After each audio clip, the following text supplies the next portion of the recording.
បងប្អូនដែលចង់ចាប់ផ្ដើមធ្វើ YouTube នៅក្នុងវីដេអូនេះខ្ញុំនឹងធ្វើការ update ទៅលើលក្ខខណ្ឌថ្មីដែល YouTube ឆ្នាំ2027នឹងធ្វើការ update ទៅលើលក្ខខណ្ឌមួយចំនួនរឹតតែតឹងរឹងជាងនេះសម្រាប់បងប្អូនមួយចំនួនដែលគាត់កំពុងតែធ្វើការចាប់ផ្ដើមធ្វើវីដេអូ YouTube ឬក៏ចង់ចាប់ផ្ដើម YouTube ហើយបងប្អូនមួយចំនួនដែលគាត់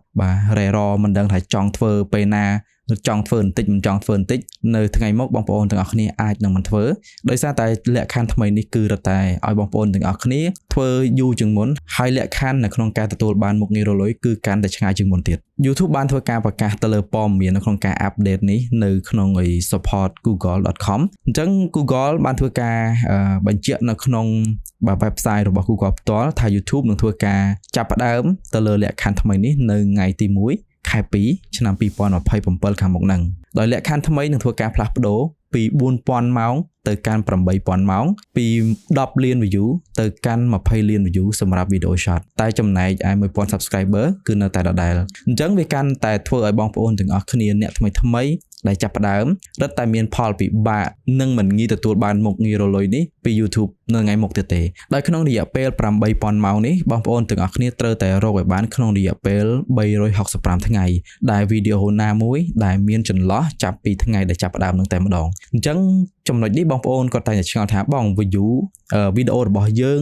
365ថ្ងៃហ្នឹងគឺយើងនឹងឈប់រលុយមិនមែនទេវីដេអូណាមួយដែលបងប្អូនទាំងអស់គ្នាផុសដែលចាប់ផ្ដើមពីថ្ងៃដំបូងដែលបងប្អូនទាំងអស់គ្នាធ្វើវីដេអូហ្នឹងគឺវានឹងមានចំនួនថ្ងៃនៅក្នុងហ្នឹងបើសិនជាវីដេអូនោះលើសពី365ថ្ងៃវីដេអូហ្នឹងនឹងកាត់ចេញមិនរាប់បញ្ចូលម៉ោងនៅក្នុងលក្ខខណ្ឌទៀតទេបងប្អូនទាំងអស់គ្នាយល់ណាអញ្ចឹងវីដេអូណាដែលមានអាយុតិចជាង365ថ្ងៃទើប YouTube នឹងរាប់បញ្ចូលម៉ោងដែលមានអ្នកមើលនៅក្នុងវីដេអូនោះនៅក្នុងលក្ខខណ្ឌយើងផងដែរអញ្ចឹងនេះគឺជាចំណុចមួយដែលបងប្អូនទាំងអស់គ្នាត្រូវតែធ្វើសិក្សាស្វែងយល់ហើយយើងសល់ពេលតែប្រហែលខែទៀតទេអញ្ចឹងខ្ញុំថតនេះគឺរយៈពេលនៅខែ8បាទក្រឡូបងប្អូនទាំងអស់គ្នាមើលទៅចំខែផ្សេងអញ្ចឹងណាអញ្ចឹងវីដេអូដែលខ្ញុំថតនេះគឺនៅថ្ងៃទី12ខែ8ដែល YouTube បានធ្វើការប្រកាសទុកមុនបាទរយៈពេល6ខែអញ្ចឹងបើសិនជាចង់ចាប់ផ្ដើម